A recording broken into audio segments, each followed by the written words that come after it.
श्री सरस्वत्यै नमः। श्री गुरुचरणकमले देवताभ्यो नमः। माता पितृचरणकमलेभ्यो नमः। च नमः। महाकाय कोटिसूर्यसमप्रभ निर्विघ्नं कुरु मे देव सर्वकार्येषु सर्वदा।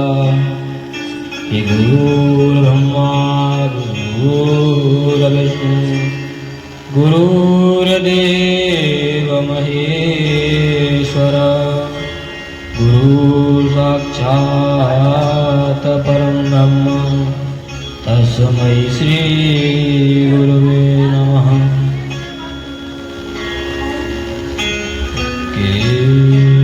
अखण्डमण्डलाकारं व्याप्तं येन चराचरं तत्पदं दर्शितं येन तस्मै श्री गुरुवे नमः। कि राधा मेरी स्वामी और मैं राधे को दास।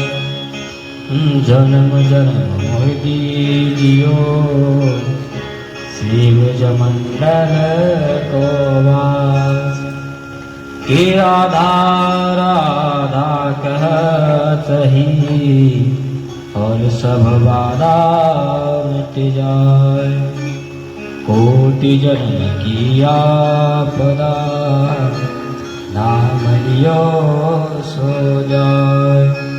बोलिए बांके बिहारी लाल की, श्री राधानी सरकार की।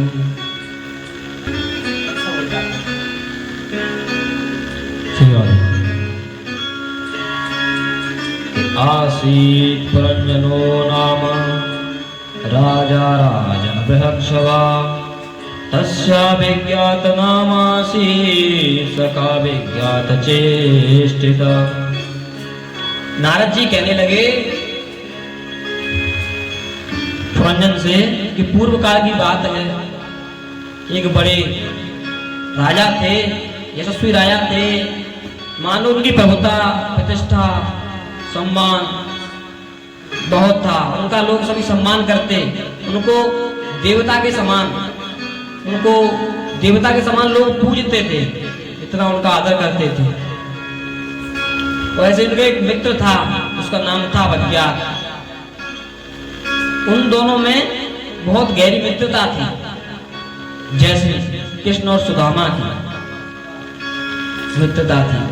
और जैसे ही हम होते हैं, हम सभी यहाँ बैठे हुए हैं, हम सभी वैसे देखा जाए तो मित्र हैं, लेकिन जो हृदय के पास होता है, जो हृदय प्रिय होता है, वह परम मित्र होता है। ऐसे ही अभिज्ञात पुरंजन का मित्र था।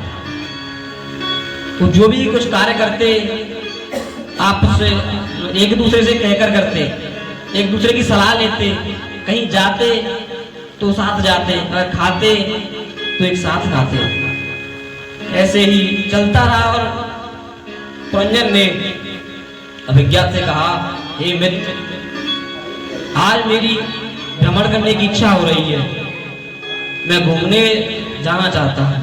तो अभिज्ञात ने कहा, बिल्कुल जाओ, मैं मना नहीं कर रहा, लेकिन तुम मुझे और अपने आप को भूल मत जाना। पुरंजन ने भी यहाँ कर दिया, ऐसा नहीं हो सकता कि मैं आपको भूल जाऊं, मैं तुमको भूल जाऊं, ऐसा कभी नहीं हो सकता। तो अभिज्ञात ने भी कह दिया जाओ। और पुरंजन अपने नगर से निकल गए।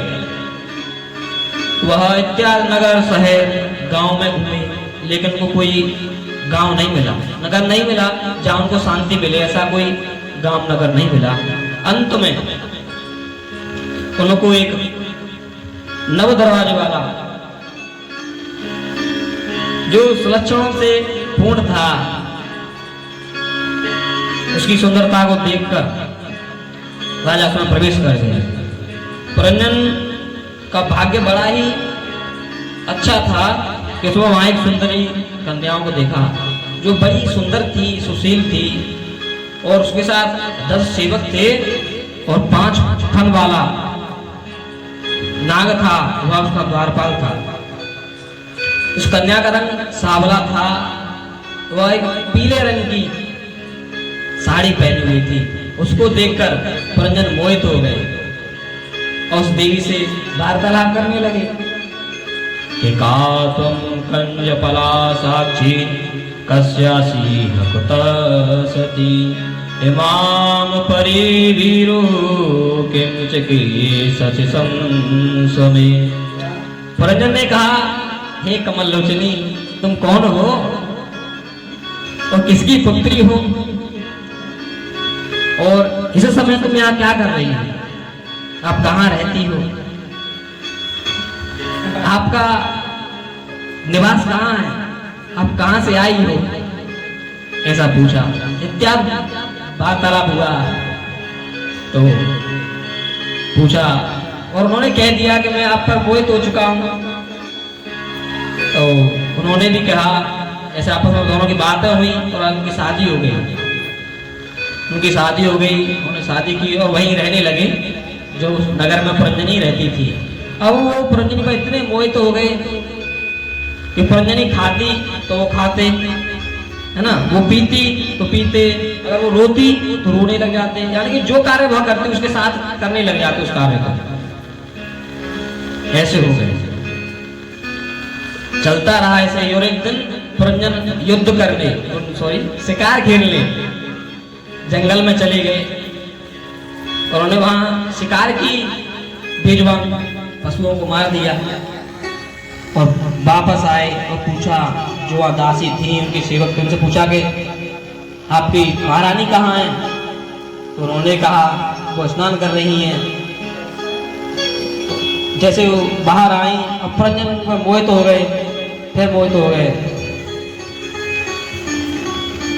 प्राचीन नारद जी कहते हैं प्राचीन मरी से कि चंडवेग नाम का एक गंधर्व राज है, उसके आदि 360 गंधर्व हैं और 360 गंधर्वियां हैं, और वह दिन प्रतिदिन रोज एक नए शहर पर जाती हैं तो आक्रमण करती हैं और उसको लूट लेती हैं। और एक काल की कन्या है, उसका नाम है जरा, उसको कोई पसंद नहीं करता है। वह विवाह के लिए इधर उधर घूमती रहती है और कहा कि हे राजन, एक दिन वह घूमते घूमते मेरे पास भी आ गई, लेकिन मैंने उसका तिरस्कार कर दिया। तो उसने क्रोध में आकर मुझको श्राप दे दिया और कहा कि तुम ऐसे ही यहाँ वहां घूम रहे हो, ऐसे ही तुम संसार में, इस दुनिया में भटकते रहोगे। और वह निराश हो गई। तो नारद जी ने कहा कि और मेरी सम्मति से वह यमराज के पास गई, उनसे प्रार्थना करने लगी कि मेरी रक्षा कीजिए, मैं आपकी शरण में हूं। और एक जो पुरुष होता है उसका धर्म होता है दीनों पर दया करना, दुखियों की सेवा करना उसका परम धर्म होता है मनुष्य का। उन्होंने किया। तो काल की कन्या की बात सुनकर यमराज ने विधाता के गुप्त कार्य करने की इच्छा से मुस्कुराते हुए जरा से कहा कि मया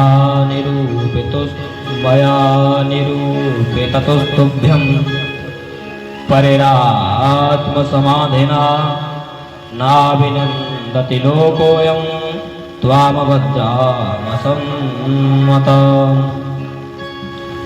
यमराज कहने लगे जरा से कि मैंने अपनी योग दृष्टि से ध्यान लगाकर देखा है और तेरे लिए एक पति भी निश्चय किया है। तू सभी का अनिष्टकार करने वाली है, इसीलिए तू किसी को अच्छी नहीं लगती, इसीलिए तुझे लोग अपने पास नहीं बैठाते। मैं तुझे कार्य देता हूं, अब तुम मेरी सेना लेकर जाओ, उस सेना की सहायता से उस कार्य को करने में सक्षम रहोगी।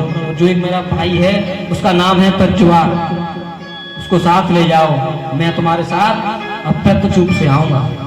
और एक दिन पुरंजनी को उन्होंने घेर लिया, उसके साथ लूटपाट की, उसको लूट लिया।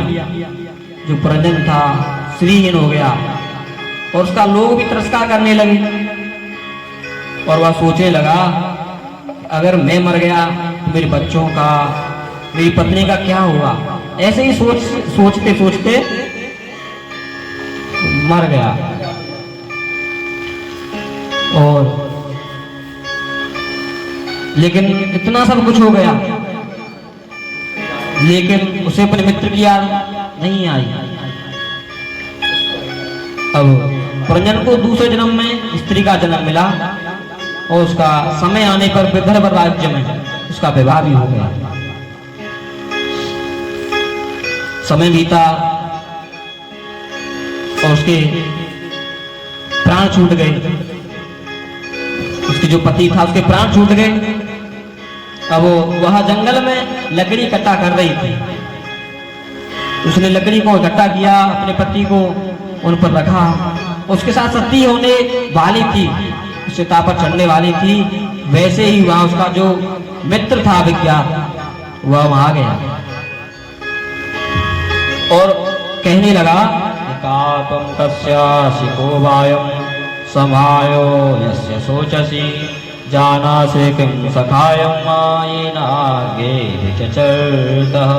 अब क्या कहने लगे, हे स्त्री तुम कौन हो, कहाँ रहती हो, और जो ये चिता पर लेटा हुआ है ये कौन है, ये आपका क्या लगता है।